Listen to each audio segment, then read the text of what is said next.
video is brought to you by my patrons and by viewers like you. Greetings, groovy people. Welcome to Blue Dragon Art. I'm the self-proclaimed Blue Dragon, and I'm going to be talking about Bubble Pop, which is a 3-page comic that I submitted to the Words and Pictures Comic Jam this year, 2024. Back in 2023, Webcomics Hub hosted the first Words and Pictures Halloween-themed comic jam. The jam had 43 entries, quite a slew of wonderfully created comics. It was quite eclectic, and there was a lot of really cool stuff. I read them all, and I rated them all. The page requirements for the jam, I'm not going to give, the scroll information, because I don't do scroll comics. You can go check it out on their website. But the page size is 7" by 10", or you could do A4. They gave permission for that. And there were 3 prizes, 3 cash prizes. First place, 250 USD. Second, 150 USD. Third place, 100 USD. Now, through my online friends, I had heard about this competition, and I didn't have a lot of time to work on it, so I reworked one of my stories from The Whimper in the Dark to fit the theme and kind of put everything together in time for the judging. And then I inadvertently proceeded to baffle the judge with this comic. Hey, Trick or Treat, A Whimper in the Dark Tale. This is what, the 4th Trick or Treat comic? Julius loves Kong. Kong can do no wrong, so surely it's a treat, not a trick. When gelatinous Blob offers Kong a gift, will Jack Dog be able to save Jules before he finds out the answer? Let's go. Page 1. Let's make sure this actually his processed. Trick or treat. A Whimper in the Dark Tale. Blue Dragon. Thank you, Blue Dragon.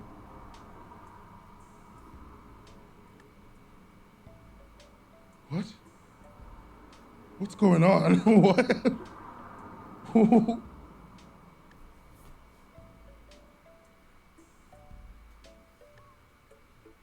What the hell is going on? What's happening?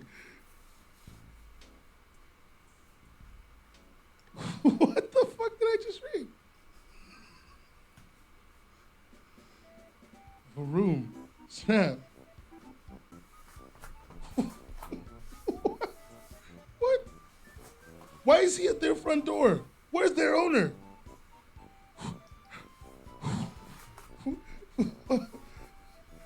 Oh, Jesus. The stress. I thought reading this was a lot. How was that a dog treat? That looks like a stack of poop. What is going on? No, you're killing me. This is a lot. It's the seed from the SpongeBob movie. Yeah. This is legitimately a lot to think about. I don't know what I just experienced. It was scary, actually. You can watch that whole stream on the Webcomics Hub YouTube channel. Actually, there were some folks that I know that submitted comics also. So I'm going to put a link not just to the main website for last year's event, but also directly, if I can, directly linking to their submissions. They did some pretty cool work, so really, serious face, y'all. Check them out. I ended up getting middle of the road, which, believe you me, was more than I expected. Serious face, I'm happy with that outcome. I didn't win anything, but, I didn't think I was going to win anything, so my expectations weren't particularly high. But this year, they're holding the contest again with Bubbles as the theme. And since I caught wind of the event early, I decided to write something new for this competition. The prizes are, this year, first place, 500 USD, a copy of Clip Studio Paint EX, the license, Perpetual. And also, this is the thing that I want, y'all, is the XP Artist Pro 14, Generation 2, or 2nd Gen. Second place is 300 USD, a copy of CSP EX for 1 year, and the XP Artist 12, 2nd Generation, the little print edition. That looks super fucking cute. I'm not gonna win, y'all, but I would be happy with that. And then third place is 200 USD, a 6-month copy of license of CSP, and then the XP Deco Pro Gen 2. Pretty cool stuff. Runner-up also gets CSP for 6 months, so pretty awesome that they are having prizes. Y'all, I want one of those tablets. Again, I have no delusions. I have no delusions. I know I'm not going to win, but I can aspire to win. And from now until a week after September 9th, which is the deadline for submitting entries, y'all, if you're out there and you have something or you can put something together that quick, submit something. Just get your work out there, if you can work that quick. But at any rate, by September 16th or thereabouts, the voting will be open. So the public can vote, and some of that will be taken into account for the final judging, although there is going to be somebody judging the pieces, possibly a team. I don't know. I thought it was just Nen from Webcomics Hub, but they may be doing things a little bit differently this year. They may have a panel of judges. I have no fucking clue, y'all. I don't know how shit works, but if you feel so inclined, I humbly ask that you go over there to the 2024 Webcomic Hub's Words and Pictures Bubbles themed comic jam and read all the entries if you have time. I would appreciate you reading them all, but also please read Bubble Pop and vote for me if you think I deserve your vote. That if you think I merit your vote. Okay, so what is this video about? I'm not just here to beg for a vote. I actually am going to get to the lentils and potatoes of the video. I want to talk about the process of creating a 3-page comic in 1 month. Now, as the video goes, I'm going to be talking obviously over it, but I am going to have in the floating text the dates of which I was working on each specific aspect of this comic. So I might not necessarily verbalize each and every day what I'm doing, but I will have that floating. I got this entry done by August 30th. The deadline was moved from August 31st to September 9th for internal reasons, but because I've been really fucking busy, I didn't want to drag this out. I had a commission going on. I've got an ongoing flat commission that I got going on. And of course I got Dark Horse and some other shit that I'm working on. So I wanted to put a cap on August 30th. I wasn't gonna give myself room to squeak this out any longer than needed to be. So let's talk about how I created this Bubble Pop. First off, I was on our anniversary vacation when I started working on this comic. I wasn't at all sure what to write at first. I'd been depressed about losing our dogs, Jack and Julius, who are the main characters of the webcomic, The Whimper in the Dark. So initially, I wasn't planning on doing a comic of Wind. That's what I call The Whimper in the Dark for short. So that's what I'm going to reference it as in the rest of this video, y'all. I only bring that up because last year, that was the topic, the comic that I had submitted to the jam. And this year, I wasn't really sure if I would be comfortable working on it since, it's still pretty fresh for us. But at any rate, while Bradman was sleeping in, I watched this documentary on bubbles from some YouTube channel called Spark. I don't know anything about them, but the video was interesting, and I was watching it to try to get, my creative juices flowing, because, I thought maybe I could pick something out from that would interest me. Initially, I was thinking of doing a magical girl short with a character that had, wind powers, and then an underwater character who had some kind of bubble power, but I really couldn't think of a story to go with these characters. I don't necessarily dislike their designs, but I just wasn't really sure what to do with them in 3 pages, and I wasn't particularly inspired by it. It was fun sketching them and kind of coming up with a concept, but I didn't really want to do anything with it. I wasn't feeling it, you know what I'm saying? So the next day, I had more time in the morning. We'd pretty much packed and were ready to go, get everything in the car. So I had time to do some sketching in the morning. Bubble Pop by Hunya, she's like a K-pop singer, kept playing in my mind, and then that kind of led me to the opening of Stone Ocean from JoJo's Bizarre Adventure, and all of that was kind of going through my mind, and it led me to remembering how much I loved Lady Gaga's Art Pop album. So I had that kind of stuff repeating in my mind, that music and stuff. Music is very integral to a lot of my art, y'all, as it is for a lot of people. I talk about music and musicians, especially the Beatles, which I'm going to talk about the Beatles in this video. Sorry if y'all don't like them, but they were incredibly important for a lot of artists and people at some point in time, including myself. So, at any rate, music's always really been good at getting me inspired to draw. with the whole not even remembering, but like with art pop being kind of brought to the forefront of my mind due to having that bubble pop song in my head. Really weird how shit connects in people's minds, y'all. But I started sketching the initial ideas for what I wanted to do with this comic in a lined notebook that I have for ideas, for writing out like scripts and shit like that for like videos and comics and stuff of that nature. And then later that day, or maybe even that morning, I don't remember exactly when, but I took those sketches from the notebook and fleshed them out more in my sketchbook so that I had a better idea of what I wanted to do. On Monday, I got straight to work. That was August 12th. I worked on this project every day from August 10th to 15th. I did end up having to take a break from working on the comic August 16th through 25th. As I mentioned earlier, I had other projects. And then I also had a trip to Illinois for like personal family business that, I needed to get my videos and everything ready to go for this trip. So I put a pause on working on it. And then while I was gone, Brad was actually helping with this by, well, one, he kind of helped me with like the balloon dog that you're going to see at some point in this video. I was having trouble figuring out how in the hell to shape the clay like a balloon. I don't know. You would have never known that. Technically, I graduated with the ceramics on my visual arts diploma. But anyway, while I was gone, he actually did the painting for the sculptures for the little, oh my god, the horrific Julia sculpture that I created.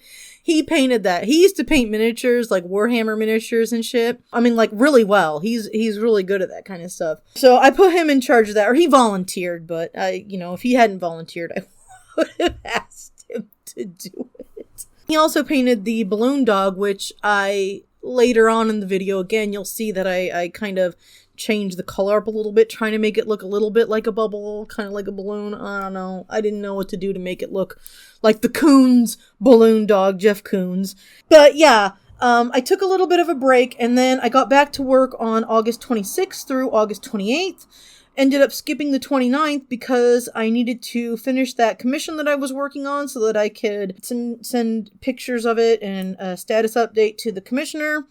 And then I finished and uploaded Bubble Pop on August 30th. So that's like the overview of what I did and when I worked and how I worked. Now we're going to get into like the nitty gritty. Once I decided that I was going to have pop art be intertwined with the story of this, I was incredibly stoked and had a ton of inspiration. I am a big fan of pop art. I mean, I am of the generation that really loved Lisa Frank, back in her heyday before we found out of all the insanity going on with that person. And around that person. But yeah, I mean, I liked Lady Gaga's album Art Pop. That was probably one of my favorites. Aside from the R. Kelly thing, we're not going to touch that, y'all. I think that Gaga should have known better than to do anything with him, but I digress. I love the cover art. I love the interior artwork of the booklet that came with the CD. I've always really liked the intersection of music and visual art. Now, I'm going to say art to represent, visual art in this video, but that by no means is to, demean music as an art. I consider music to be an art also, y'all, but just to differentiate between the two without having to keep saying visual art, I'm just going to use the generic term art to describe visual medium versus musical art, audio art, okay? I actually learned some stuff while I was working on this project, because music, as I've mentioned, has always been extremely influential to me and my artwork, and art is quite often very influential, to my understanding, to a lot of musicians. I mean, and especially the Beatles. And if you know me, you know of my deep-seated love of the Beatles' music. Their songs and films got me through high school, brought me into adulthood, so to speak. The thing about the Beatles is that the more you learn about them and their process and how much they also loved art and film, the things that a lot of people don't know about the Beatles is that Paul McCartney one, Lennon McCartney wrote a lot of songs and just gave them away to people, which is pretty fucking cool. But also, Paul McCartney wrote the score for, like, different, like, films and movies while he was a part of the Beatles. In addition to that, John Lennon had started college at an art school. I think he dropped out of out of high school, but, like, somehow, I don't know if, like, just his art alone was what got him into college, which is where he met his first wife, Cynthia. But at any rate, he was actually an art major at one point, and one of his best friends was an artist, Stuart Sutcliffe.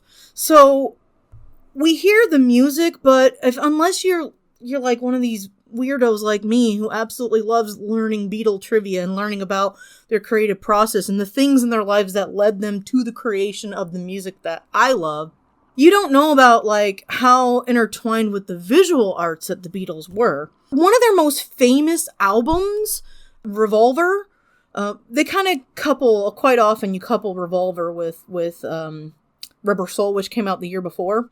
Both of those are using different types of visual art. With Rubber Soul, the photographer, the story behind it is something along the lines of the photographer, I don't know if he, like, accidentally used, like, the fisheye lens or what the hell, if he was just kind of experimenting. I can't remember, but when the Beatles saw that photo, that's the one they wanted to go with because they thought it looked cooler, that it was more artistic, and would be better for the album cover than, like, the original flat photograph. But the following year, when they put out Revolver, one of their good friends is this famous studio musician, Klaus Voormann.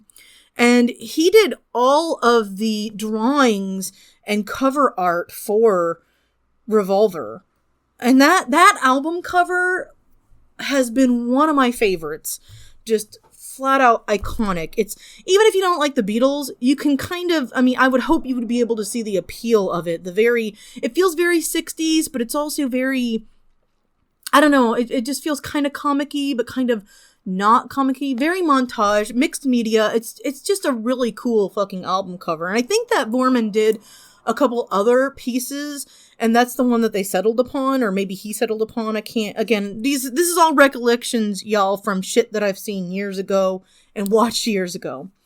But while I was doing this project, I can't believe that I did not realize that Sgt. Pepper's Lonely Hearts Club Band, that cover art was designed by two pop artists, Jan Hayworth, I believe it's Jan, it might be on, but she's British, so I think it's Jan, and Peter Blake, who was a part of the original British pop art movement. Pop art got its start in the 1950s. It became very popular in the US also, but the earliest works were done, I believe, by this, like, collective of British artists. Escobar was one of them. Hamilton was one of them. Quite a few British artists were kind of hailing this forward. And I don't know if it was, like, in conjunction or if it was, like, separate from that. But also, you know, you got your Warhol, other artists here in the US that were creating art pop images as well. And I can't remember, you know, I need to look it up. I mean, Andy Warhol, like, was influenced and sometimes stole ideas from, like, a lot of people. So I would not be surprised if I know that he was, like, in the arts industry and graphic work, I believe, but I don't know how much he had heard of these pop artists in England. I would have to look that up. So I'm not going to make any statement on that. But having said that, Jan Hayworth and Peter Blake designed the cover for Sgt. Pepper's Lonely Hearts Club Band, which is, again, you don't even have to like the Beatles to recognize that album cover. It's been spoofed by the Ruddles, it's been spoofed by Zappa. I'm pretty sure they fucking had it on The Simpsons. It's just an extremely iconic album cover, and, like, the process of, you know, seeing who they wanted and how they picked the cutouts that were going to be on it, just absolutely fantastic and very interesting. And I should have known that was Blake's work because I'd seen it and I'd studied him. But one thing about learning things in college is that everything kind of gets fucking crammed together. And there's like the major seminal pieces that we studied in the art world that was important, but no connection to what pop art really, why I like pop art so much, is that it really promoted the mundane. It promoted the shit that us people who aren't the upper crust institution, it kind of was, you know, it hails those as like important. Something as stupid as a Coke bottle, drinking a Coke, you know, something as silly and mundane as Campbell's soup, pop stars and actors that we're interested in. One of the things that like a lot of people in the art institutions hated about pop art was that it wasn't like high tower. It was accessible to like us plebes. So when we were studying these people in my art class, it never fucking even came up that Blake and Hayworth did Sgt. Pepper's Lonely Hearts Club Band. Which, when I saw that, I was like, when I was looking at, like, his catalog of art, I was like, man, this really looks like Beatles shit, some of it. I mean, it's reminding me of that. And then I looked it up and it was like, holy fucking hell, he did the album art. So, I mean, that's kind of one thing that I wanted to talk about while working on this project. One of the reasons why it was so fun for me, in spite of it being having to work with photos of our dogs and like being kind of tied with a really sad event in our lives, this project really kind of like, it was something that was like refreshing for both myself and my partner, because we were tying it to things that we found fun. It was really fun trying to transform the dogs into this world of art pop. There's another Beatles album. I'm gonna talk more about the comic itself in a minute, but I'm just babbling about the things that inspired this silly little dog comic. The Beatles' White Album was also designed by a pop artist. I keep saying art pop, you know, I'm using it interchangeable. But, yeah, Richard Hamilton, he designed the cover of the White Album, which, you know, people are gonna shit on it. But the interesting thing about, like, the White Album was, one, it was supposed to be, like, in stark contrast to Sgt. Pepper's. But also, at least for me, I don't know if Hamilton had this in mind when he was doing the absolute most minimalist cover he could think of, but I was thinking of the I think a Supremacist artist who I think that dude was Russian. I can never remember his name. It's not Rothko. Rothko did the color field art. I can't remember the dude's name, but he did the white square on the white square. And it was extremely spiritual to that artist. God, I wish I could remember his name. I'll put it up. I don't think it's Malevich. I looked it up. It's Malevich. But at any rate, the White Album always reminded me of this way older art movement from like the 1900s. But yeah, so like the Beatles had another pop artist do an album cover for them. All of this is to just kind of express how much I appreciate what you can learn when you're working on a 3-page comic jam project. You know, I feel like this is all kind of like a huge tangent, but not really, because it was music that inspired the brainstorming, and it was art that inspired the music, and all of it is inspired by pop art, which was inspired by, you know, what we take for granted in everyday, or the things that everyday people enjoy or use or are interested in. And so with this comic, I was trying to like, obviously I was having fun, but also there's like the whole kind of cyclic nature of art and music and culture and pop art and pop culture and all of that kind of feeding in an endless loop with one another. So I was making my take on the pop art that inspired me, but also inspired many of the people that have created art and music that I like. So that's kind of, I know it's silly. I know that it sounds like I'm blowing this up to be more than it is. But I'm just it's weird because it's like, I don't know, I'm sure there are lots of people like this, but I have this thing where like, when I'm really interested in something I learn a lot about it, obviously.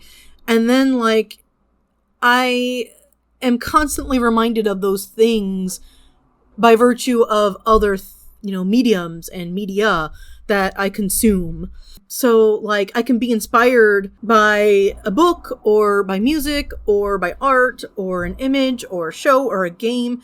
And it's all, like, part of, like, our culture. It's very interesting, like, I don't know what I'm trying to say here, but these are the things that kind of influence art in general for people. And I guess I'm trying to say that while this is a silly dog comic, and maybe it doesn't have any greater meaning to the culture at large, it has a lot of meaning to me, in part because of the subject matter of our dogs, but in part of the blending of things that I really enjoy.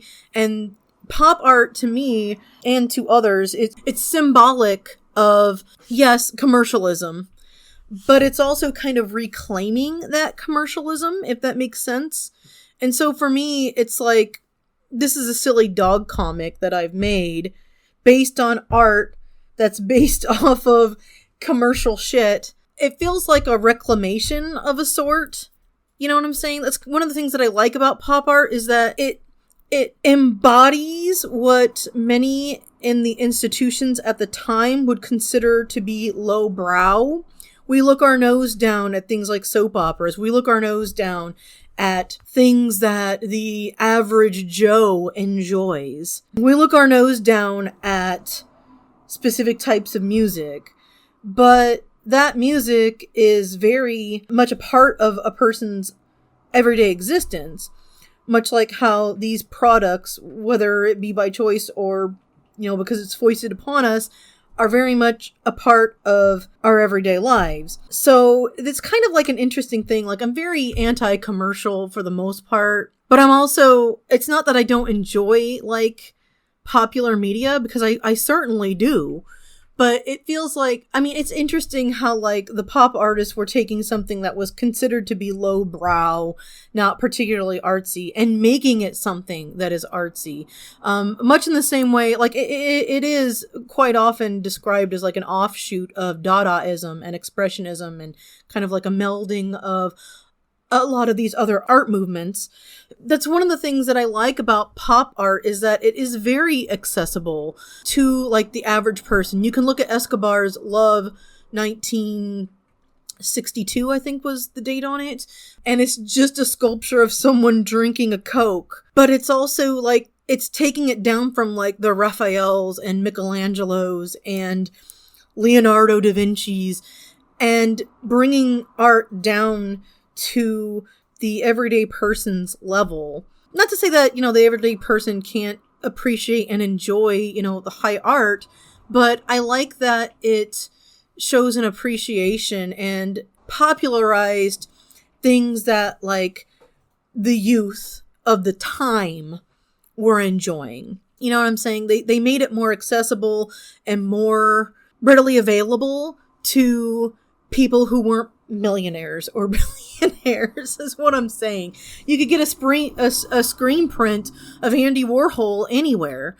And the concept of mass production is kind of entangled in what he did. Not just mass production of, like, the soup cans, but mass production of his art. It's interesting, at any rate, because the mass production makes it affordable and accessible to people who otherwise might not have access to that art, if that makes sense. I'm not saying that that was necessarily what happened during Warhol's time, but as a result of what he did, I in my youth and even now could go out and buy a reproduction, and buying a reproduction doesn't really feel all that inauthentic to me because the whole point of it was mass production. If any of that makes sense at all, I think that's funny. I like that.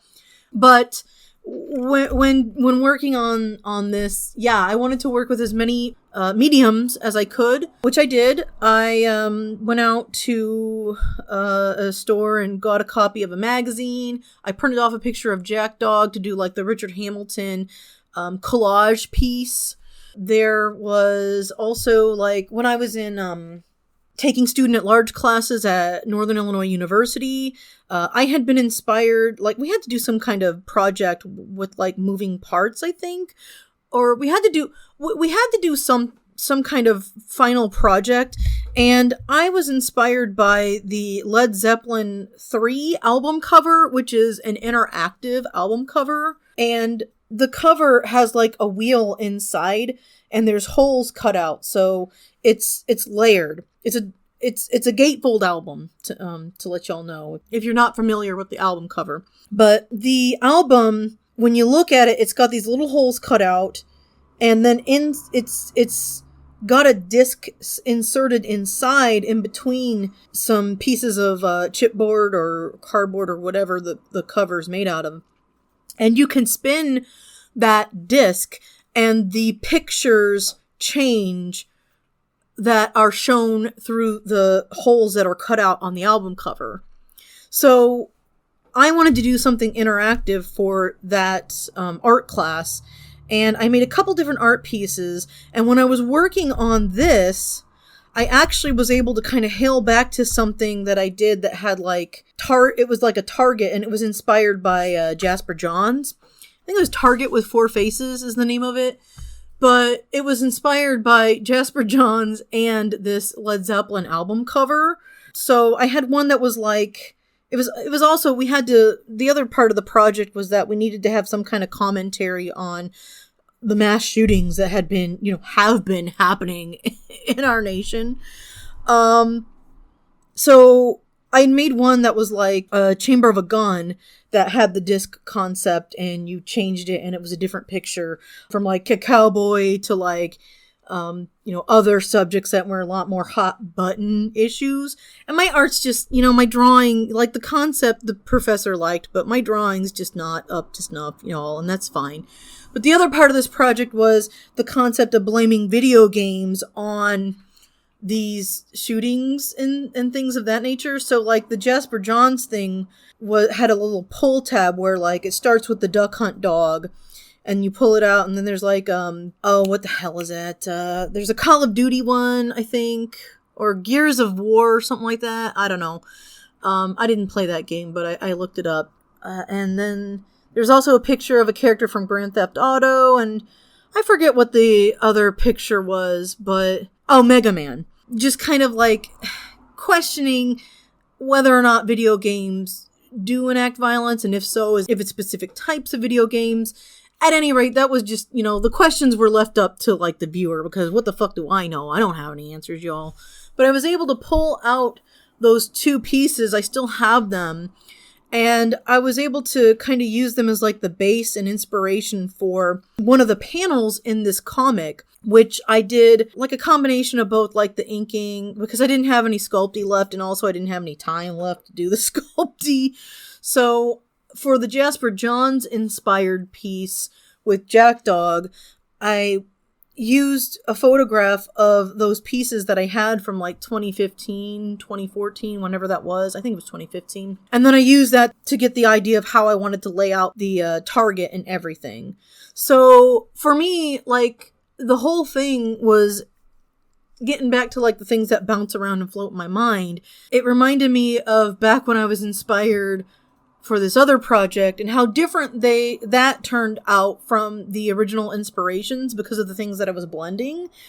This one was more of a return to directly inspired and obviously spoofing pop art, if that makes sense. I have to say the most labor-intensive part of this project was the part inspired by the Japanese artist that I mentioned in last week's video, Yayoi Kusama.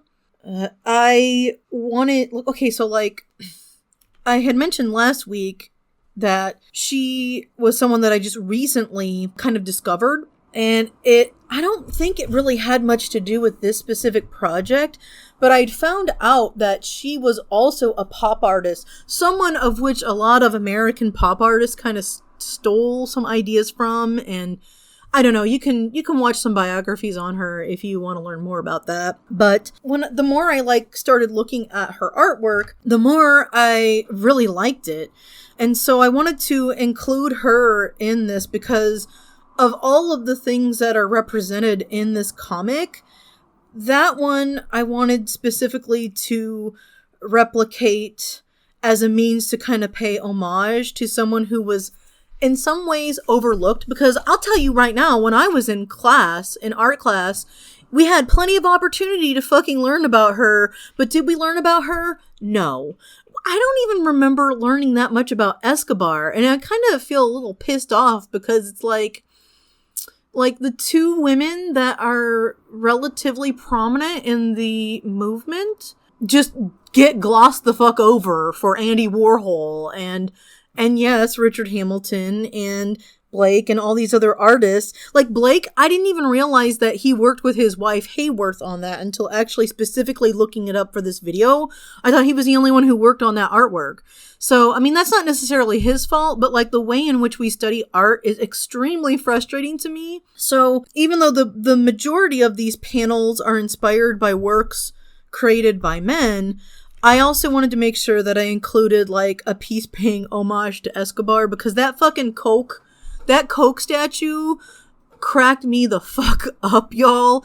And working on the sculpture of Julius drinking the Coke bottle, instead of having like Coke, I very specifically wanted to put my own twist on it and have like a less prominent pop or soda company symbolized in that. I consider, I mean, they're not indie anymore, but Jones Soda at one point was kind of considered an indie soda. And they're also like based in Washington and Seattle, I think. So that's, you know, like more West Coast. It was something that I remember. I used to collect Jones Soda labels. I have quite a few in one of my scrapbooks. I just love the shit out of that whole idea that you can send in a photo. And I'm actually going to send this picture into them and see if they'll put it on their soda bottles. But like Escobar's like that piece, again, things that float around in my head immediately makes me think of Frank O'Hare's Having a Coke with You. I wanted to have her included because we might have studied one piece by her, but we didn't really go in depth with any of her art that I remember. And then, of course, I wanted to have Kusama mentioned, and not mentioned, but, you know, a piece paying her homage so that she can get a little bit of fucking credit. She's getting credit now. Like, she's becoming way more well known in present day than, like, you know, like I said, we didn't even study her, and she was pretty much on the scene at the time period, from my understanding. So I wanted to kind of at least give props to two of the women who were in the pop art movement. Gosh, in all of this, I haven't even touched upon Lichtenstein yet. Oh my god. Lichtenstein. Another just amazing pop artist that I love, and I wanted to make sure that I reference specifically because this is a comic. Coming back to that concept of how everything is kind of reciprocal and cyclic, Lichtenstein obviously was inspired by American comics, by comic books. His pieces are actual paintings. He paints those dots, y'all. He paints the screen tone dots in his pieces, and in being inspired by comics and creating art and bringing comics into the art world in that way, where comics, you know, historically until recently, haven't really been respected as like a literary medium.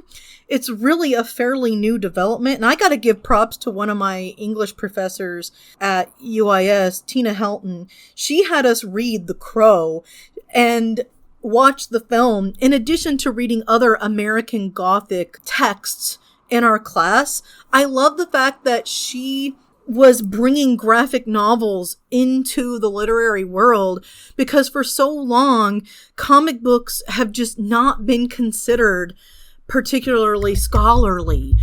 It's not been hailed as like something worthy of being studied, either in the art world or in the world of literature. So I know that's changing a bit now, to my understanding, especially with so many people who are fans of graphic novels finally having a say in this. I mean, when we think about like things like Mouse, or you think about works by Mobius, or you think about The Watchmen, like nowadays we are considering graphic novels to be worthy of literary study and worthy of being contextualized as a visual art medium.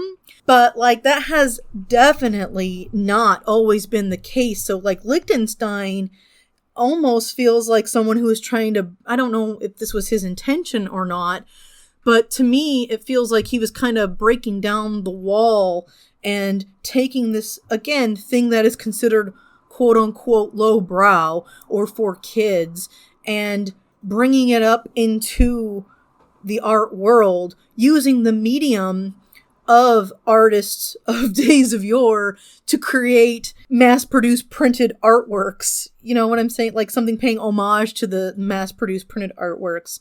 So yeah, I have like 2 references to Lichtenstein in this. The Girl with the Ribbon, I think is the name of it. I've drawn that before. I like that piece. I really do. But also, when the dogs are being transformed, it's the bubble popping. That pop is a direct copy, aside from adding Julius into the picture, of the pop art that was created by Lichtenstein. Like, I think it was literally called Pop. So I was trying to, like, do a funny little play on, like, the bubble popping, pop art, the name of the piece that it's referencing. I was stacking way more meaning into that stupid fucking panel than there needed to be.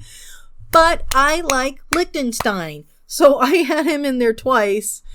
And as much as I like to shit on Andy Warhol, I still appreciate his artwork. Like, I love the album cover for the Velvet Underground, the banana he did. It's just so fucking simple, so fucking stupid. He also did the album cover for Sticky Fingers, where, like, my mom has that album, so as a kid, I almost broke that fucking thing zipping and unzipping. It's the fucking G. If you know what I'm talking about, you know what I'm talking about. I really shouldn't have had a hold of that album. Mom had to put it up because I was too young to be looking at it. But you know, I love to play with the fucking zipper on it. Oh my gosh. But yeah, Andy Warhol did that album cover for the Stones. So, I mean, as much as I like to shit on Andy Warhol, I mean, I do like some of the stuff that he's done. I like his artwork. And so the very first panel is kind of like a copy of some lips that he had done. And then I have the very last panel is like my version of an Andy Warhol style Jack and Julius. And the thing about that last panel is, you know, normally Warhol was doing like famous celebrities and shit. And I was bringing it back to the mundane and just wanted our doggos to be really fucking cute and cool looking. So that was what I did with the final panel. Is there any panel I didn't talk about? Oh, I didn't talk about like the ones that weren't. I guess I didn't talk much about Koons, Jeff Koons. He was never one of my favorite artists, but I do kind of like his stuff. He's okay. I like the Gazing Globes. I especially like the blue colored ones because they're blue. And I like what he did for like Lady Gaga's album cover. God, you know, that's it. Talking about Gaga again.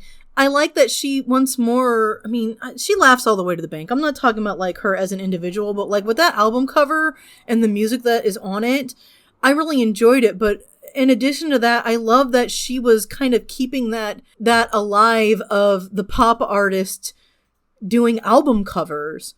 Also, speaking of which, I just learned another thing that I learned this year, y'all, from doing this silly little comic, is that Peter Blake also did the cover for The Who's latest album, Detour. That album's pretty fucking good. I really enjoyed it. It was a nice blend of like kind of old Who, but also like newer stuff, and just a great rock album. So if anyone's looking for like another rock album that's gonna be reminiscent of old stuff, but also embodying like their own like growth and new sound, check out The Who, check out Detour. Peter Blake did the album cover for it. So yeah, I didn't really have much to say about Koons other than I do like some of the stuff he's done. We had to study him an awful lot, but I was never, I mean, they brought up the fact that like he gets a lot of credit when there's other people also working on the pieces who don't really get much credit. Same thing with Warhol. So, but at least Warhol did do some of his own design and shit originally. Not to say that Koons didn't, but I don't know. He's cool. Jeff Koons, he's cool. He's just not my favorite. The only other ones that I haven't talked about are the hand-drawn, which was the incorporation of my own style for that comic into this comic. So that it wasn't just entirely spoofing on pop art. It was also, like, incorporating my own indie art into it. Obviously. I really don't have much to say about that other than I had a lot of fun warping the dogs' faces. The other thing about like the Whimper in the Dark is that traditionally it's primarily black and white.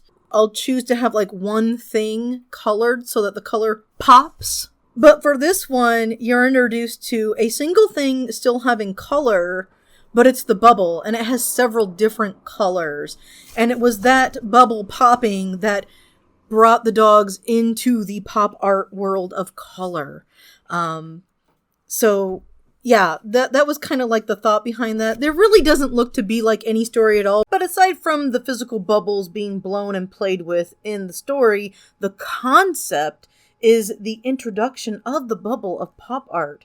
It brings the dogs and the audience into the pop art sphere, the bubble that is pop art, which, while appearing to be a bubble, actually expanded the bubble of art itself beyond its original traditional standards that the world had kind of taken art into, this high art concept. And it brings the concept of art into the world of the average dog or person, as it may be. Thus, the bubble of high art expands into the world of the viewer, our dogs, and in fact, ourselves. Yeah, I think I've covered pretty much all I want to say about this. It's kind of out of order. You'll see things as it happens if you're watching the video. If you're not, that's fine. If you're just listening, that's cool. If you're listening. But yeah, that was like all of my, well, not all of my thoughts, but a lot of my thoughts that I want to express regarding Bubble Pop. So if you've made it this far, thank you. Put a bubble emoji in the comments. I'm just kidding. No one's gonna do that. It's fine. If you got this far, you're a fucking soldier, man. Yeah, if you did get this far, after hearing the long, drawn-out, overblown explanation of where all of this came from, please consider voting for my comic. I would like to get at least...